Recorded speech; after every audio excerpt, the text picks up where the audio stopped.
What is up, YouTube? It's your boy G11 back at it again with another episode of Homie Talk, where we talk about the real things happening right now. So, guys, you saw the thumbnail, you saw the title. We're talking about monkeypox today.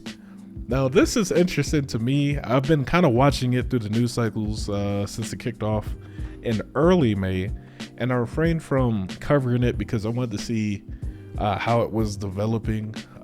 And I didn't want to jump to conclusions on it because we are still on the tail end of dealing with the coof. I got to be careful of my words here, YouTube censorship.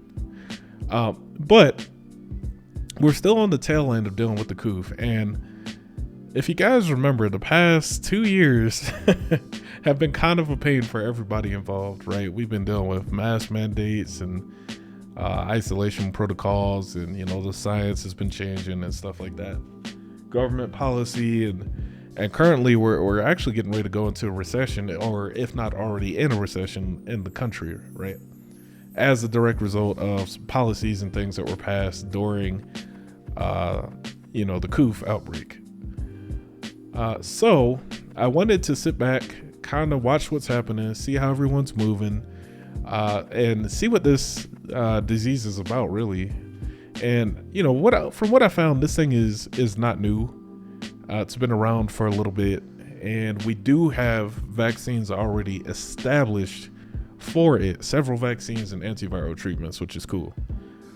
But let me dig in, right? So the World Health Organization reported 257 confirmed cases and roughly 120 suspected cases as of the 26th of May. And the really cool part about this data, 0 deaths right now. So even though it seems to be spreading fairly quickly, no one has succumbed to it, which is nice. That tells me, fatality rate for this variant that we're dealing with, pretty low. Not to say like there aren't some versions of monkeypox that have fairly high fatality rates, like I believe 10 to 11 on the high end. From data from the World Health Organization, the CDC. And they're also reporting that the current global health status is moderate risk. So that's nice. And, again, it's still being monitored actively. So more information to come as it continues to develop. But here's the other thing I want to talk about, right? So I also researched like how it's transmitted and some of the symptoms that come with it. And this was the kicker. This is another animal to human type transmission, which is exactly how the coof was, right? Apparently, allegedly, I'll say it like that, quotation marks, I know you guys can't see me, but it was allegedly from a bat in a wet market, right? The coof.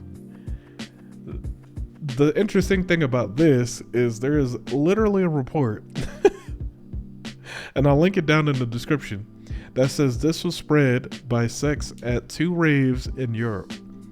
This is from a leading health advisor in the World Health Organization.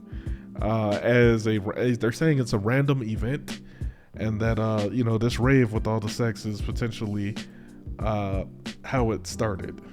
Which is, I'm like, oh, okay, take all the information with a grain of salt in terms of how it started. Because how many raves are there a year, and how much sex happens at those raves? Y'all tell me down in the comments. I'm not a raver. I've never been to one. Would like to go, but being who I am, I'm just chilling out. So I got to live vicariously through you guys. But they're saying it spread from 2 raves in Europe that way. Now here's the deal. So typically, the way this thing spreads, or in order for it to transfer between 2 people, it has to be close contact with the lesions, close contact with bodily fluids, maybe some respiratory droplets, and through contaminated materials such as bedding, or it could be their clothes, if someone actually has the sores that develop from it. The clothes, I guess you consider that contaminated material too. So, the short version is, if you know someone has it, just let them chill out for a little bit. Make sure they're taking adequate precautions. The vaccination thing is, after, I believe, or the treatment they said is like after exposure. But generally speaking, from what I read, I think most people won't really need to get a vaccinated. Really, it's just for those high risk folks. And in fact, there's an article from CNN that talks about the U.S.'s plan for it, and I'm going to read it here. So, as global health leaders investigate an unusual outbreak of monkeypox across more than a dozen countries, discussions in the United States have turned to vaccination against the disease. And certain people that have exposed to the virus could be offered a vaccine. So, certain people, not everybody. So, most people will not need to get this vaccine. That's the cool part about this. The U.S. has mobilized vaccine for monkeypox to states that have reported cases, and officials plan to move the vaccine where it may be needed. Dr. Rochelle Walensky, director of the U.S. Center for Disease Control and Prevention, said Thursday. I'm going to skip down a bit. U.S. has 2 preventative vaccines and 2 antiviral treatments that can be used for the orthopox, which is the family of viruses that includes monkeypox. One of these vaccines, with the trade name of Jynneos, is approved for the prevention of monkeypox disease in adults 18 years of age and older. CDC has mechanisms in place to move these products around the country so that they can be used for prevention or treatment for people who may benefit wherever they may be. And CDC officials are recommending vaccination for people at highest risk of infection due to direct contact with someone who has monkeypox. So they're saying right now they're saying you only need to get it if you've been in direct contact with someone who has it. We continue to watch what's happening and think about whether wider vaccination recommendations will make sense, but at this time we only have 9 known cases, and we have contacts that we've identified associated with those cases that will likely most benefit from vaccines. And so that's where we're focusing our energy right now. Vaccines been made available to some healthcare workers treating the infected people. So it seems like it's still very mild here in the States, and we have a stockpile of it. So here it is. Right now we have over 1,000 doses of Jynneos available, and we expect that level to ramp up very quickly in the coming weeks as the company provides more doses to us. The CDC estimates that the vaccines is at least 85% effective in preventing monkeypox based on data from Africa. Another vaccine called ACAM 2000 is licensed in the United States to prevent smallpox, although the vaccine could be used to prevent monkeypox, but it's not licensed for it. So that's like the alternative. The United States has more than 100 million doses of ACAM 2000. It's an older generation smallpox vaccine that has some potential significant side effects with it, she said. So a decision to use that widely would have to have some serious discussions behind it. They don't mention what the side effects are in this article, but I'll leave that to you guys to look it up in your spare time. I think after this, maybe I'll go take a look. So that would be the concerning thing about that.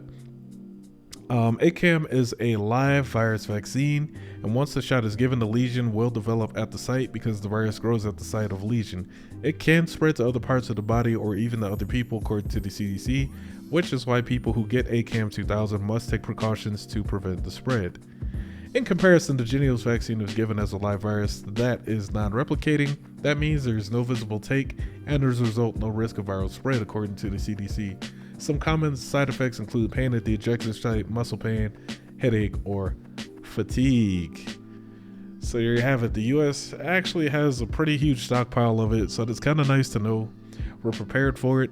It's nice to see that the mortality rates are pretty low on this. Again, I'm just hoping that this doesn't escalate to COOF level type stuff. Because 2 years of that was enough.